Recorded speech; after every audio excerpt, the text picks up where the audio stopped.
Class 12 का आज पहला क्लास में संधि के बारे में हम कहेंगे।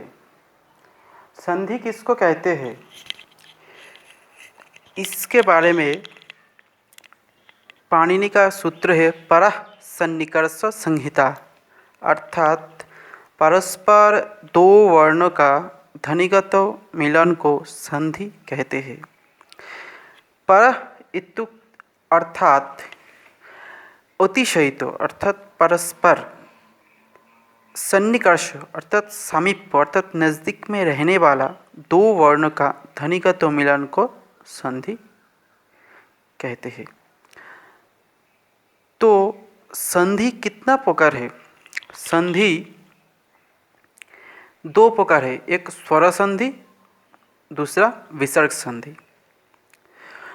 कोई विद्वान ने संधि को तीन प्रकार भी कहते हैं, परंतु संधि दो प्रकार इसको हम मानते हैं इसलिए क्योंकि संधि का जो विसर्ग संधि एक अलग भाग है, वो व्यंजन संधि का ही भेद है। इसलिए संधि दो प्रकार, एक स्वर संधि, दूसरा विसर्ग संधि।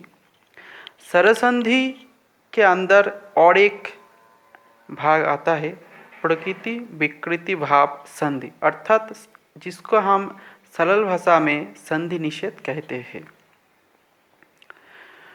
तो संधि का भेद अर्थात संधि कितना प्रकार है, इसका उत्तर में एक बोला जाए तो संधि दो प्रकार, स्वर संधि और व्यंजन संधि।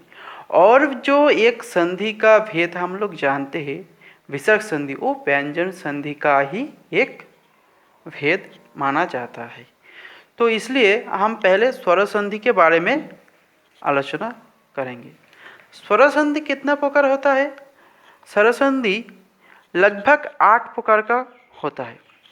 तो इस 8 प्रकार में पहले है यण संधि, दूसरा है यांतो वांतो देशादि संधि, तीसरा गुण संधि, चौथा वृद्धि संधि, पांचवा स्वर्ण दीर्घ संधि, छठा पूर्वरूप संधि, सातवां पररूप संधि और आठवां प्रकृति विकृतिभाव संधि। तो स्वर संधि का ये जो 8 प्रकार है, तो आज हम शुरू करेंगे यण संधि के बारे में। तो पहले हमको स्वर संधि के बारे में जानना है। तो स्वर संधि किसको कहते हैं? स्वर वर्णों के साथ स्वर वर्ण का जो मिलन होता है उसको स्वर संधि कहते हैं। अगर हम ठीक से कहें तो स्वर वर्ण के साथ स्वर वर्णों का जो समीप वशात अर्थात अत्यधिक नज़दीक में रहने वाला दो स्वर वर्णों का ध्वनिगत मिलन को हम संधि कह सकते हैं। कौन सा संधि? ना स्वर संधि। तो स्वर संधि का पहला है यण संधि। यण संधि के बारे में पाणिनि व्याकरण में पहला सूत्र आता है यण संधि का, इक जन अचि। तो इक इत्युक्ते अर्थात इक क्या है? इक है ई उ री ली। और यण क्या है? न य व र ल। तो इस सूत्र का अर्थ होता है इको, मतलब इक के स्थान में, इक मतलब क्या? ई उ री ली, इसके स्थान में यण अर्थात य व र ल होगा। कब होगा?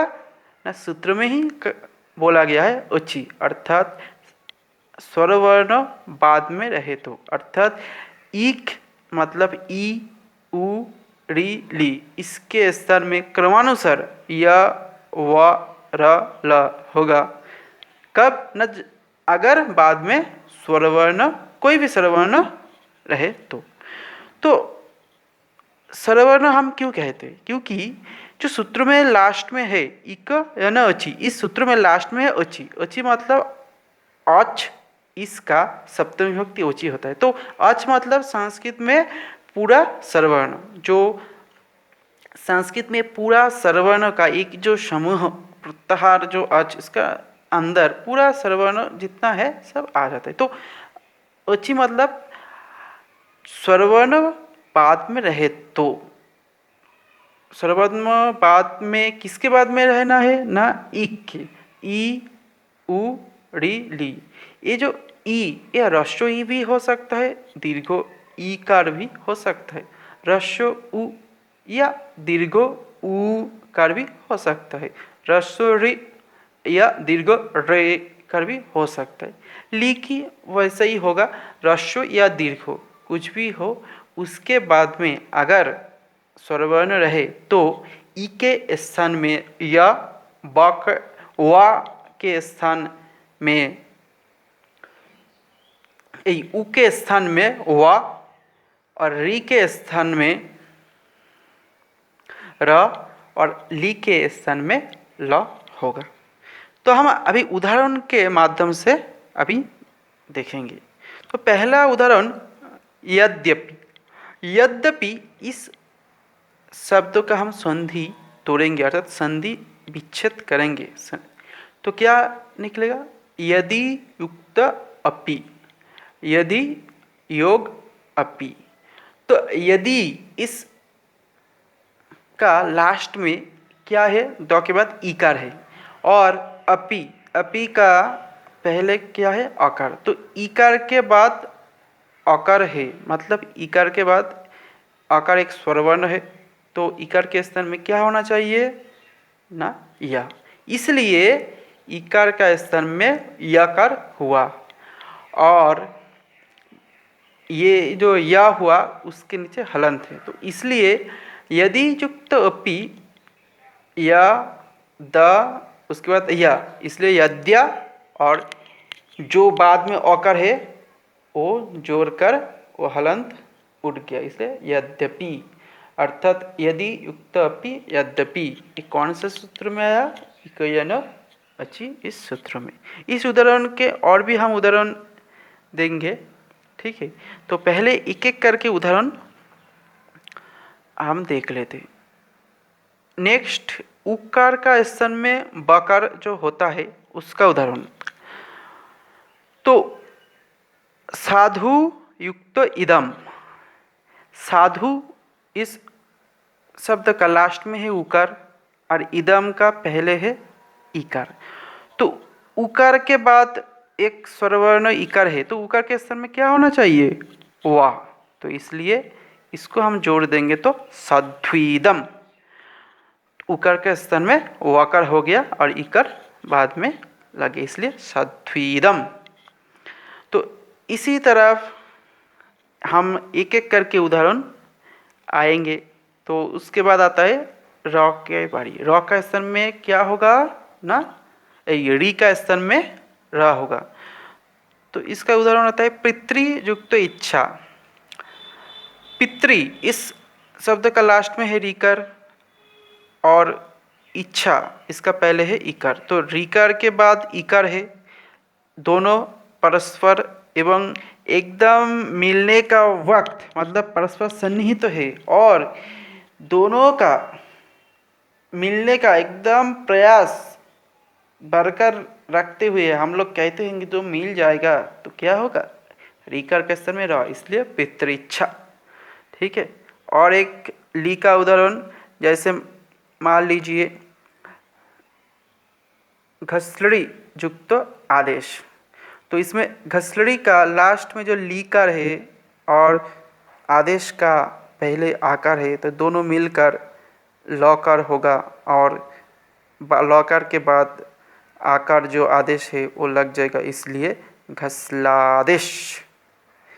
ऐसे लीकर का स्थान में लकार हो गया। तो हम लोग को अभी समझना चाहिए, ईकार ह्रस्व हो या दीर्घ हो, अर्थात ई हो या ई हो, दोनों के बाद कुछ भी स्वरवर्ण हो, जैसे अ से लेकर औ तक, मतलब केवल उस स्वरवर्ण को छोड़कर, मतलब ई के बाद अ से लेकर औ तक पूरा स्वरवर्ण अगर रहे, केवल ई और उ छोड़कर, तो ई का स्थान में या होगा।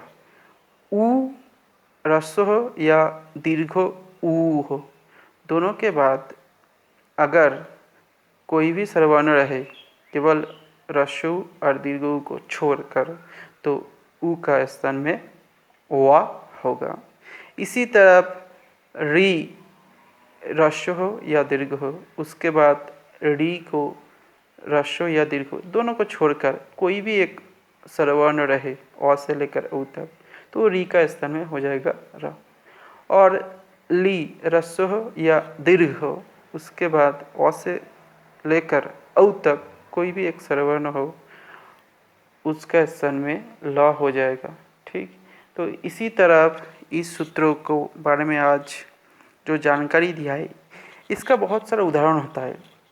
तो ये उदाहरण को हम पहले बोले हैं, फिर भी और एक एक उदाहरण देकर इसको थोड़ा आसान करके बोल देते हैं। जैसे नदी युक्त अम्बु, नदी इसका लास्ट में है दीर्घ इकर, इसके बाद है अम्बु। अम्बु का पहला जो अम्बु, उसका पहला है, पहले में है अकार, तो इकार के बाद स्वरवर्ण अकार है, तो इकार के स्थान में क्या होना चाहिए? न या, इसलिए नद्यम्बु। उसके बाद उकार का भी और एक उदाहरण देते हैं, मधु युक्त अरि। मधु शब्द का लास्ट में है उकार और अरि का पहले है अकार, तो उकार के बाद एक स्वरवर्ण है, इसलिए उकार के स्थान में हो जाएगा वा, इसलिए मधोरी। नेक्स्ट आता है भत्री युक्त इच्छा। भत्री का लास्ट में है रीकर, इच्छा का पहले में है इकर, तो रीकर के बाद इकर रहेगा, अर्थात कोई भी स्वरवर्ण है इकर, किंतु रीकर का छोड़कर, तो रीकर के स्थान में क्या होना चाहिए? र, इसलिए भातृच्छा। ली युक्त आदेश, तो लीकार के बाद है आ, तो लीकार के स्थान में हो जाएगा ल, इसलिए ला आदेश। ऐसे इक जन अची, ये जो सूत्र है इसका वर्णन आज हम किए हैं। और कुछ भी समझ में नहीं आता है तो कमेंट में ज़रूर उसको क्वेश्चन के रूप में पूछना। अगर इस वीडियो को पसंद आए तो लाइक शेयर कर देना और बेल आइकन दबाना ना भूले। Thank you.